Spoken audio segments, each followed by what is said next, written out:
Eta lehentxeago aipatu bezala, gaurkoan Katalingune Nafarroako talde profesionala ezagutzeko aukera eukiko dugu, barnetik hobe ezagutzeko aukera ere, eta horretarako bertako koordinatzaile den Xabi Sánchez, arratsaldeon. Arratsaldeon. Eta Erika Salvatierra, bertako sexologoa, arratsaldeon ere, gonbidatu ditugu. Erika, ez da zure lehenengo aldia, gainera, gai hauetan, ez da? Hori da, horrekoan egon ginen, Krisalis elkartearekin batera, pixka gai hauek jorratzen ere bai. Ongi etorria berriz ere, eta zure lehenengo aldia, Xabi, eskerrik asko guregana gerturatzeagatik. Zuei.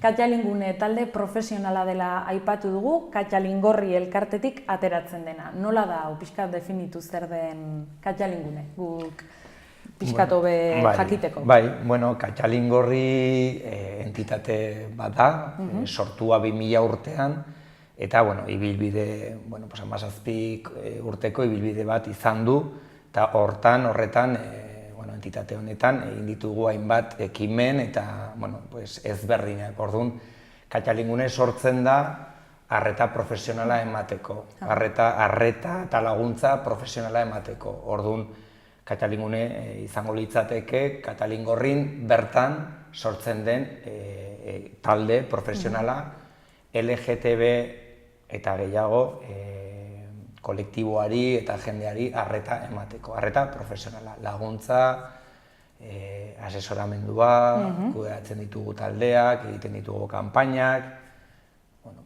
ere, eta gero ere egia esan, Katalingorri eta Katalingunek berak ere sortzen dituzte hainbat ekimen, ez? Elkarlanean edo elkarrekin, baina Katalingorriko adar bat orduan, ez? Bai, Katalingunek izango litzateke, Katalingorrin sortzen den arreta profesionala, ekipo profesionala, eta horretan gaude sexologoak, eta gero perfila pixkat arreta hori emateko sexologoak gara, eta gero badugu ere perfil komunikazio lanak egiteko beste profesional batzuk. Zenbat langile zaudete momentu honetan, Katalingunen, gutxi gora bera? Egia esan... Zaila da agian zenbat. Bai, gora berak daude ere, baina sortu genuenean egon gara 3 pertsona, koordinazio lanak nik egiten ditut, Erikak egiten ditu... Arreta, gehiago arreta, bai sexologikoa, eta genuen beste perfil bat komunikazio lanak egiten zituenak, baina orain, falta zaigu. Falta zaizue. Kanpotik ikusita, ez gehiegi jakin gabe, baina badirudi agian langile gutxiegi zaretela, gehiago beharko zen dituzten? Egia esan, kriston oferta eman da, eta kriston demanda eman da. Bai, eskaera, bai. Eskaera, eta egon da horre feedback oso potentea. Orduan, hasiera da, baina argi dago, behar ditugula aktibo gehiago, pixkat arreta hori batez ere Nafarro osoan ere emateko, ze azkenean ere hori gertatzen da, Iruñan kokatuak gaudela, eta batzutan lurralde guztiari arreta emateko zaila da, hainbeste hain gutxi izan da, gure baliabideak orain eskasak dira, momentuz.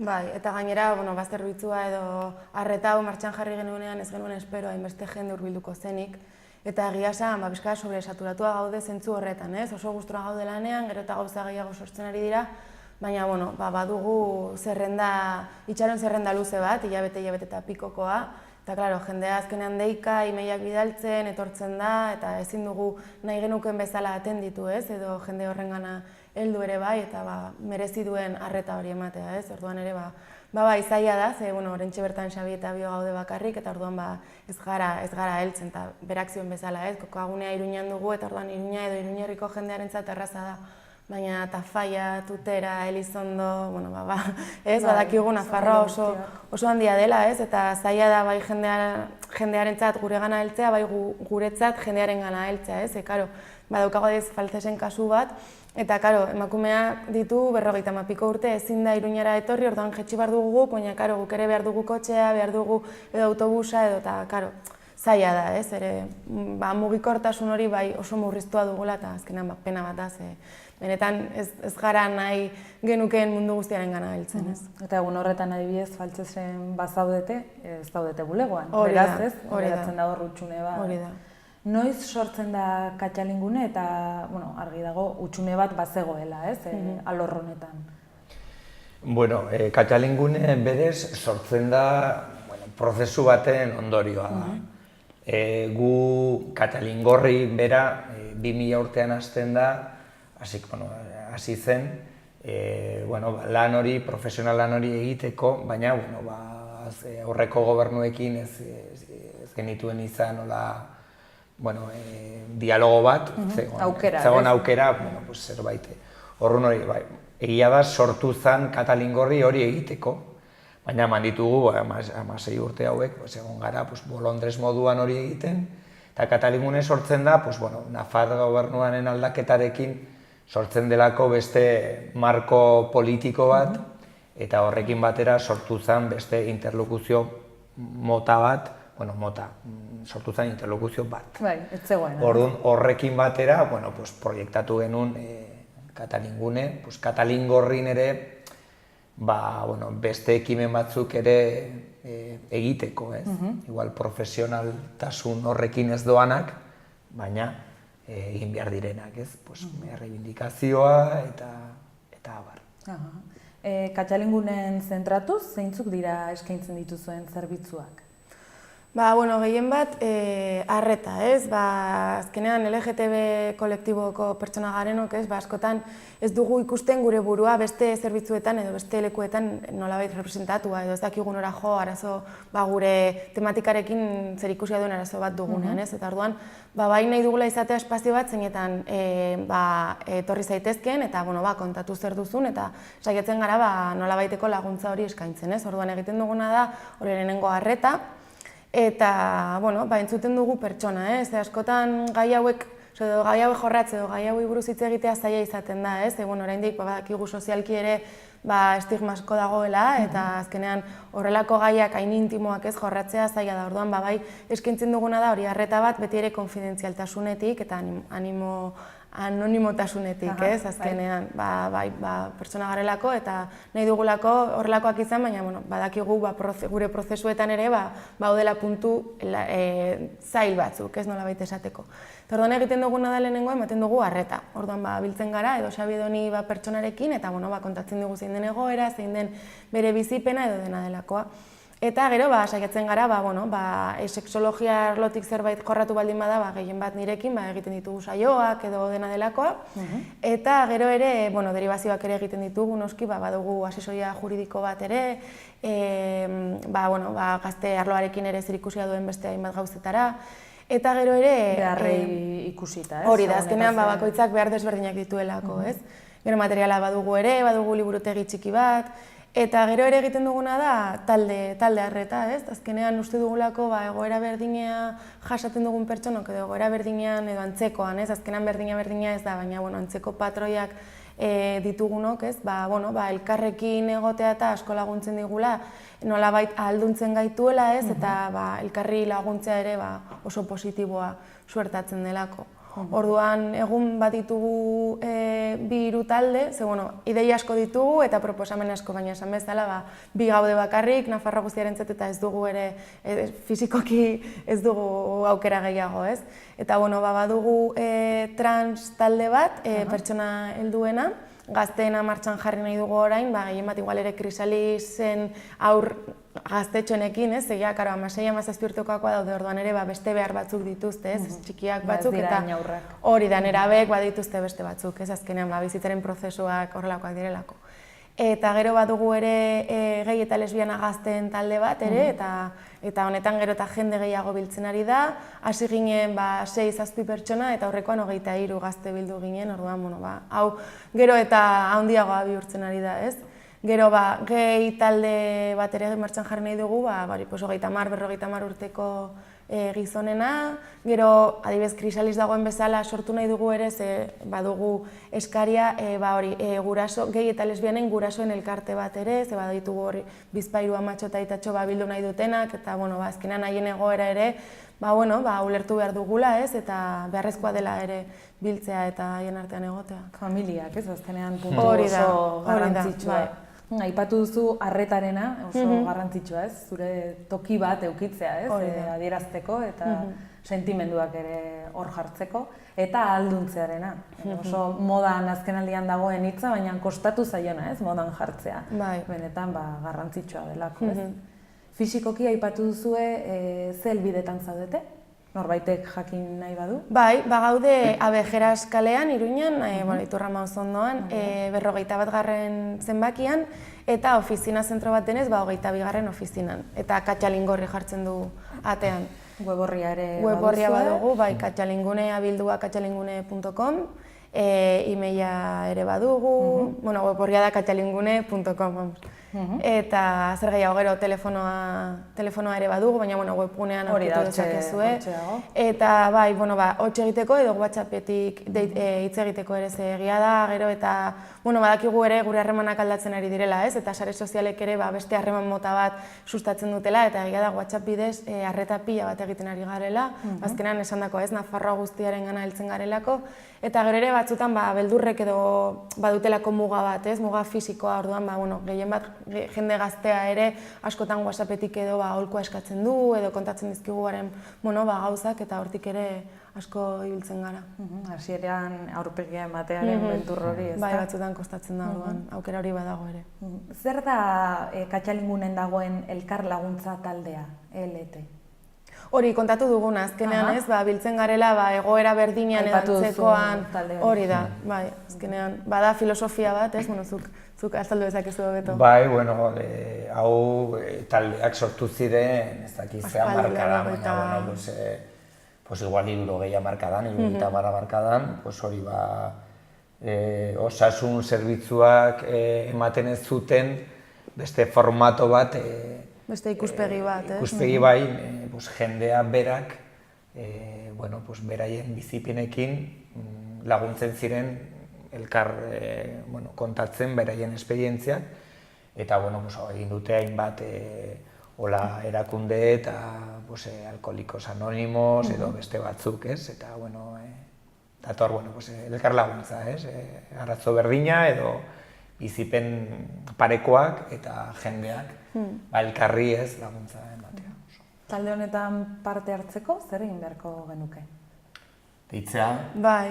Bai. Edo web horriaren bidez ere baditugu hori formulario mota batzuk jarri eta heltzen zaigu guri maila, orduan harremanetan jartzen gara pertsonarekin. Eta gero esatea ere, hori, azkenean elkar laguntzarako taldeetan ere harremanak sortzen direla, eta nolabait ere ez da bakarrik momentuan laguntza berezi bat jaso ahal izatea, baizik eta gero ere hortik lagunak sortzen direla, edo inkluso militanteak ere, azkenean modu batean igual okerrago edo laguntze eskean zauden momentu batetik ahalduntzen zara, eta horrek ere azkenean militantzia batera eraman zaitzake, edo militantzia edo azkenean beste esparru mota batean ere ibiltzea, eta lagunak ere ezagutzea, eta beste plan mota batzuk egitea, garrantzitsua dela ere, bisibilizazio horretara ere heltzeko, ez? Egiten dena da, norbait, gutako norbait egiten duela pixkat gidatzea talde hori, eta edukin batzuk jorratzen dira, eta gero dago espazio bat jendeari galdetzeko, zer moduz dagoen, eta kontatu nahi duen zerbait, igual, pertsonalagoa, edo... Daukagu bi aukera horiek, pixkat jendeari sostengua ematea, emozionala, eta bestalde ere egiten duguna da LGTB arloan dauden edukinak eta pixkat hori jorratzea, ezagutaraztea, jendeari pixkat LGTB historia hori ere, memoria hori ere transmititzeko, eta LGTB mundu horrek zer ekarri duen, zer egin duen, eta oso interesgarria da ere alde horretatik, pixka da historia, linea politikoak, jarrera militanteak, eta gero laguntza, ez? Eta hor ematen duzu esparru handi bat, bueno, horretaz, pizkatu ahalduntzeko, eta oso ondo esan duen bezala, horretatik oso jende militante atera da, edo elkarrekin jendea ezagutu da, eta sortzen dira ere harreman mota, laguntasuna, bikotea, denetarik azkenean. Azkenean hori LGTB garenok behar ditugu ere gure espazioak, harremantzeko, eta oso importantea da hori. Espazio horiek argi dago oso garrantzitsuak direla, lehen aipatu duzuen Alkoholikos Anonimosen bezala, edo zein talde diskriminazioa, edo arazo larriak, edo ez dugu ahaztu behar, azkenean LGTB pairatu dituen jarrera baztertzaileak. Orduan, sortu dira ere hainbat minak. Hori da pixkat sendatzeko eta zure bizitza balioan jartzeko eta oso erreparazioa. Hori da, hainbeste hitz egiten den garai honetan, ez? Zen min egin ditugun ere, ez? Gure artean. Badago, egia esan, badaudela beste garai batean gaudela, legeak ere, badago beste babespena.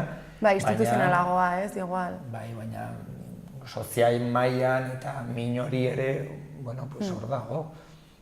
Alor emozionala kontuan hartzen duen esparrua da azkenean, ez, elkarte hau, eta elkartea orokorrean Katxalingune. Eta baita Katxalingorri ere, azken finean kostatu zaigulako ere, ez, alor osasun zerbitzuetatik lehen aipatu duzun bezala ateratzea, ez? Eta zati emozionalari edo garrantzia gehiago ematea, ez? Bai, eta norberaren bizipenari, ez? Guk hori sexologa garenez ere atenditzen dugu asko biografia, ez? Azkenean garen modukoa jaiotzen gara, baina gero egiten gara, ez? Eta azkenean bizitzan gertatzen zaizkigun gauza desberdinek ere egiten gaituzte, ez? Orduan hori atenditu beharra dago, azkenean. Bai, aipatzekoak dira ere, Amerikan, Estatu Batuetan ere beltza komunitatean ematen ziren olako taldeak ere, beraien artean, aurrekari bezala. Bai, baita. Eta identitatea eta orientazioaren inguruan hainbeste nahasmendu egon den azken asteetan, gehiegi sartu gabe eta propaganda gehiegi eman gabe, baina eta hemen zaudeten, zergatik dago hainbeste nahasmendu ere gure aldetik, ez? Zer da identitatea, zer da orientazioa, zer da bakoitzak sentitzen duena, hain zaila zaigu hori ulertzea? Zaila zaigu modu akatsu batean edo ez oso batean azaldu digutelako, ez? Azkenan, buluarekin jaiotzen bazinen neska zinen eta zakiarekin jaiotzen bazinen mutila, eta ez egon beste aukerarik, ez? Eta neskak eta mutilak elkartzen ziren eta seme-alabak izaten zituzten eta bla bla bla, ez? Baina, konturatzen gara gizartea gero eta irekiagoa dela edo behintzat saiatzen garela irekiagoa egiten. Eta, egia da nahasmendu asko egon dela, transexualitatea, identitate sexuatuen gaiak ez ziren jorratzen, guk askotan komentatzen dugu, ez? LG mugimenduak ere baduela deuda historiko bat horrekin, ez? Azkenan transexualitatea, identitate kontuekin. Igual gehiago atenditu izan delako orientazioa, ez? Azkenean, identitatea litzateke ni zer naizen, ni zer sentitzen dudan neska mutil edo X izatea, ez? Orokorrean gehiengoak mugitzen gara neska edo mutil horretan, baina badago jendea, ez dena identifikatzen ez neska izatearekin, ez mutil izatearekin, ez? Gero beste gauza bat da, zelako neskak edo zelako mutila garen, ze argi dago genero rol horietan, ez, edo patroioik jarraitzea, gehiengoak ez ditugula jarraitzen, ez, horietatik at gaudela, guztio garelako bai maskulinoak, bai femeninoak, ez azkenean bilkura bat gara, ez? Naiz, neska izan edo mutila izan, guztio ditugu gure arlo femeninoak eta maskulinoak, eta nik uste dut ere, horiek nolabait balorean edo jarri behar direla, ez? Azkenean guztiok dugula gure alde bat eta bestea, eta konpaginableak direla eta badirela, ez? Eta hori identitatea litzateke nir nor naizen, ez? Nik zer sentitzen dudan, badaki dela, gauza bat edo beste naizela edo, esan duguna, ez? Eta gehiago orientazioa litzateke zer desiratzen dudan edo nor desiratzen dudan, ez? Azkenean gehiago emakumea, gehiago gizonak, biak, gehiago izateko modu bat, gehiago izateko beste modu bat, ez? Ze azkenean ere askotan esaten da, nik mutilak ditut gustoko, baina ez ditut mutil guztia gustoko, orduan gustoko dituan mutil horietan zertan fijatzen naiz edo zer da benetan gustoko dudan, eta igual rasgo bat izan daiteke, zeina igual emakumetan ere ikusten dudan, ez? Azkenean igual ez da hainbeste pertsona, baizik eta ere rasgo batzuk edo izateko modu batzuk edo... Baina, bueno, desberdintasuna hori litzateke, azken finean ni nor naizen eta zer gustoko dudan, ez? Argi eta garbi, ezta? Bai, nik uste, nahasmena egon dela beti, eta txikitan adibidez, mutilak adibidez, mutil bat oso marikita baldin bada, oso maritxu, ez dakite hori erabiltzen, oso femeninoa da, horrek ez du esan nahi transexualitate kasu baten aurrean gaudenik, ez? Posiblea da, baita ere, igual, ez? Baina, pixkat hori esateko, identitatea, lesbiana izatea, edo gay izatea, edo hetero izatea, ze gustokoa dudan, ez? Baina horrek ez du esan nahi, gero ni ze emakume edo gizon mota naizen. Eta nik uste hor sartzen zara identitate ere mugan. Eta gero dago ere transexualitatea, jendeak asignazio bat genitala egon dena, baina ez sentitzen asignazio horrekin, ez? Orduan, komplexua da, baina... Baina aldi berean oso sinplea, Oso sinplea da. Eta hor dauka ere zailtasuna. Bai, urteetan zehar asko matxakatu gaituztelako, ez? Nola izan behar dugun, zer izan behar dugun, zer maitatu behar dugun, azkenan horre ere hainbat erlijioek min handia egin digute, ez? Eta gu gara judio-kristauaren semea alabak, ez? Naiz eta gaur egun ez garen praktikanteak edo ez gauden bataiatuak, baina badugu hori denean sartuta bezala azkenean, ez? Orduan, egia da, urteetan zehar ere gure gizartea horrela eratu dela eta zaila dela horrekin apurtzea. Baina, nik uste dut poliki-poliki gero eta ausartagoak garela ere, ze ikusten dugu, ez, kriseliseko umeekin. 3 urterekin esaten dute, aizu, ni ez naiz neska, ni mutila naiz, ez nauzu ikusten, ez? Edo, inkluso, orientazio kasuekin, komentatu duguna lehen, 23 gazte, gehi eta lesbiana, 15 urtetatik 20 urtetara, institutuan argita garbi esaten ni lesbiana naiz, edo ni gehi naiz, edo ni X naiz, ez? Horan ikustu dut ere gizartea aldatuz doala eta gu ere gero eta ezakita ahaldu onduagoak gauden edo ausartagoa garen edo gizarteak ere eskaintzen digun, ez? Gero etxeko egoerak ere asko egiten du eta ezakit nik uste dut momentu klabe batzuetan bagaudela hori. Naiz eta asko geratzen den oraindik egiteke, ez? Asteburunetan Bartzelonan 2 eraso homofobo egon dira eta azkenean, ez? Badirudi aurrera pausoak ematen direla, baina gero batzuetan ere badagoela. Oraindik beldurra aipatzen da, ez? Aurrera pausu bat eta 3 atzera, ez? Batzuetan zoritxarrez badirudi. Nik esango nukena da posibilitate handiak daudela, ez? Eta horretaz ez da erreparatzen edo ez da arreta hori jartzen, ez? Azkenean, sexu posibilitateak oso anitzak dira eta ezin dugu ere esan bakarrik orientazioa eta identitatea, badira kombinazio pila bat bakoitzak den moduan. Orduan, izendatzen ditugun kontzeptuak, transexualitatea, transgeneroa, gay, lesbiana, queer, eta badira horregatik dagoelako kriston esparru oso anitza. Orduan ere zaila da momentu batean esplikatzea dena zer den, baina ni hori oso interesgarria egiten zait, ez? Ze ni ere esan naiteke ni sentitzen naiz gizona, sentitu naiteke gizona, eta emakumea, ez dakiz zer da. Zer da emakumea izatea? Karo, genitaletatik, pixka bat alde batera utziz, hor dago, ez? Bakoitzak bere desioak eta bere identifikazioa egiten du, bi aukera horrekin eta kombinatuak sortzen dira beste identitate batzuk. Askotan ere ez dakigu zergatik aukeratzen dugun ere, ez? Bikote bat, edo lagun bat, edo zergatik honi ez dakit nolabaiteko nazka edo, usaina, bai, hor badaude Bai. gauza asko, ez? Ez Bai, dakigu bai. benetan aukeratzen dugun, beraz, Erikak esaten zuen bezala, azkenean pertsona batek erakartzen zaitu eta izan daiteke edo zer gauza, ez? Bai, emakumea, bai. Gero da guk buruan dauzkagun ereduak, presioak, ez? Bai, bai. Bai, uste dut horretarako sortu dira azkenean ere, nik uste ez dela kontzeptuak ere rekorrido bat dutela. Bai. Azkenean Eta moldagarriak direla ere, ez? Bai, eta sortu dira beste kontzeptu berri batzuk. Bai. Azkenean hetero, homo, binarismo horrek ere ez du dana adierazten, eta gizona eta emakume hori kontran binarismo horretan ere horrek ez du balio, ez? Azkenean posibilitate gehiago daude, baina baztertzen dira, edo ez dira bizibilizatzen, orduan hori da, ez? Pizkat nik izango nintzateke maskulino eta femenino artean dagoela, aniztasun eta aukera asko, ez? Identitate bat sortzeko, ez? Eta pizkat nik uste gizarteak berak eta gizakia esan behar nuen, baina gizakia ez du balio, ez? Azkenean giza hori ez, baina pertsonok, norbanakoak, nik uste azkenean izango dugula aukera hori, jorratu behar dugula hori, ez? Izango da, nik uste,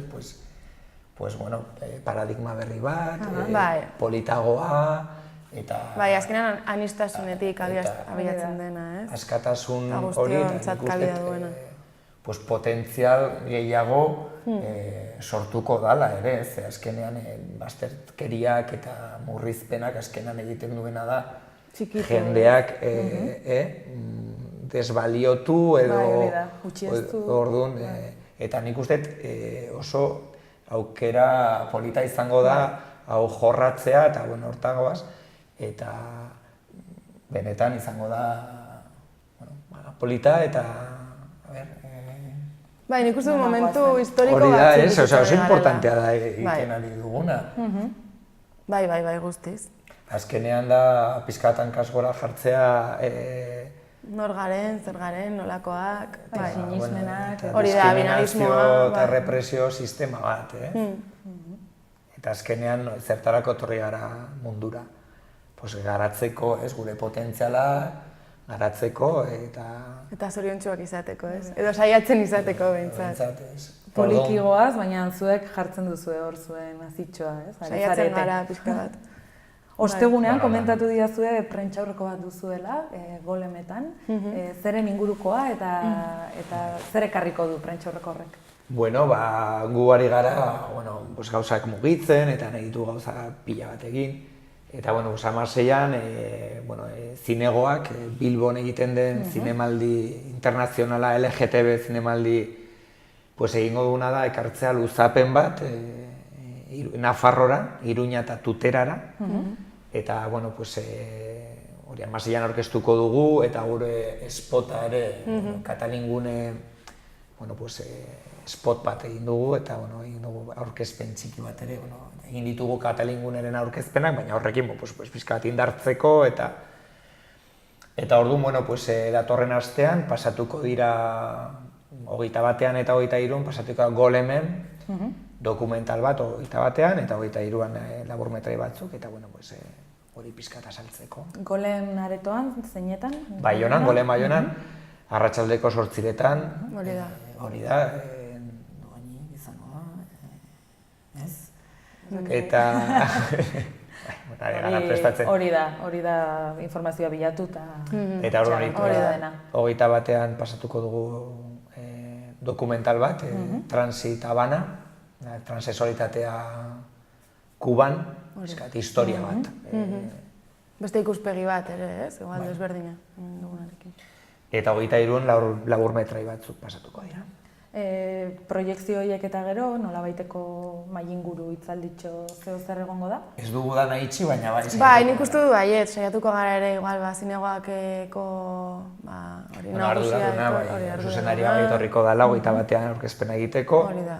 Eta gero saiatzen ari gara, zuzendariren bat igual ekartzea, horrekin gau. Bai, arlo teknikoena jorratzeko, eta bueno, gu egongo gara ere, orduan beraz, hori LGTB-arekin zerikusia, tematika horrekin zerikusia dagoen zerbait edo eztabaida sortzen bada ere, polita litzateke, ez, ere, horri buruz hitz egitea.